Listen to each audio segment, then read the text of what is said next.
میرے نبی پاک صلی اللہ تعالیٰ علیہ وسلم نے فرمایا اپنے بھائی کو مصیبت میں دیکھ کے خوشی کا اظہار نہ کرو، اسے تکلیف میں دیکھ کر کبھی خوشی کا اظہار نہ کرو، ورنہ حضور فرماتے ہیں اللہ اس پر رحم کر دے گا اور تمہیں اس مصیبت میں مبتلا کر دے گا۔ کبھی بھی دشمن مرے تو کدے خوشی نہ کرے، کیونکہ سجنا بھی تے مر جانا ہے۔ کبھی اپنے بھائی کو مصیبت میں دیکھ کر، آپ یقین کریں کہ میں نے دیکھا ہے کہ بھابھی کا خاندان کسی تکلیف میں آ گیا ہے تو وہ بجائے اس کے کہ ان کے لیے دعا ہوتی ہے، لیکن شریکہ چل رہا ہے نا، تو تبصرے ہوتے ہیں کہ میں نے تو پہلے ہی کہا تھا یہ لوگ ٹھیک نہیں۔ یہ با مروت، با اخلاق اور وفادار لوگوں کا یہ رویہ ہی نہیں ہوتا۔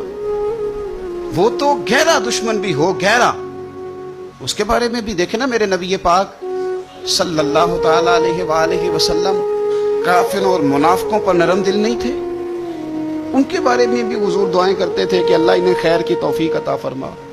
تو کبھی بھی کسی کے بارے میں اس طرح کا رویہ اختیار نہ کریں۔ اسی طرح کا ہمارا معاملہ عیب تلاش کرنے کا ہے۔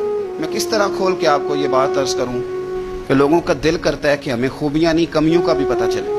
ٹٹولتے ہیں کہ تم وہاں نہیں جاتا، تم جاتا تھا تو اب کیوں نہیں جاتا، اور تم اگر جاتا ہے تو پھر تم کوئی کہانی سنا، کوئی بات چھیڑ۔ یہ ہمارا مزاج ہے، ہم چاہتے، میرے رب نے ہمیں محدود بنایا ہے، ہم لامحدود کیوں ہوتے ہیں؟ اللہ نے ہمارے اوپر رحم فرمایا ہے کہ ہمیں دیوار کے پیچھے نظر نہیں آتا، یہ اس نے کرم فرمایا۔ اگر ہمیں نظر آتا ہوتا تو کتنے پردے کھل جاتے، اور بہت ساری چیزیں جو پردوں میں رہنی چاہیے تھی وہ پردوں میں نہ رہتی۔ یہ اس نے کرم فرمایا ہے کہ ہمیں دیوار کے پیچھے نہیں سنتا، اس کو کرم سمجھو، پردے نہ کھولو۔ اگر ہمیں یہ خبر ہوتی کہ سامنے کیا ہے تو بہت سارے ہمارے معاملات خراب ہو جاتے۔ اس کا شکر ہے، اس کا کرم ہے۔ یہی بہتر ہے کہ پردوں میں وہ پردہ پوش رہے، اور وہ اگر پردے اٹھا دے تو کسے ہوش رہے۔ مہربانی کریں، آپ جو اللہ تعالیٰ نے ہمیں محدود بنایا تو لامحدود ہونے کی کوشش کیوں کرتے ہو؟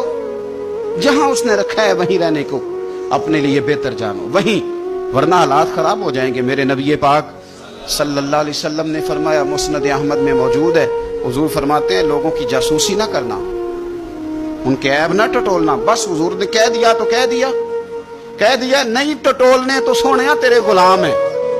سوال ہی نہیں پیدا ہوتا کہ ہم کبھی یہ کام کریں۔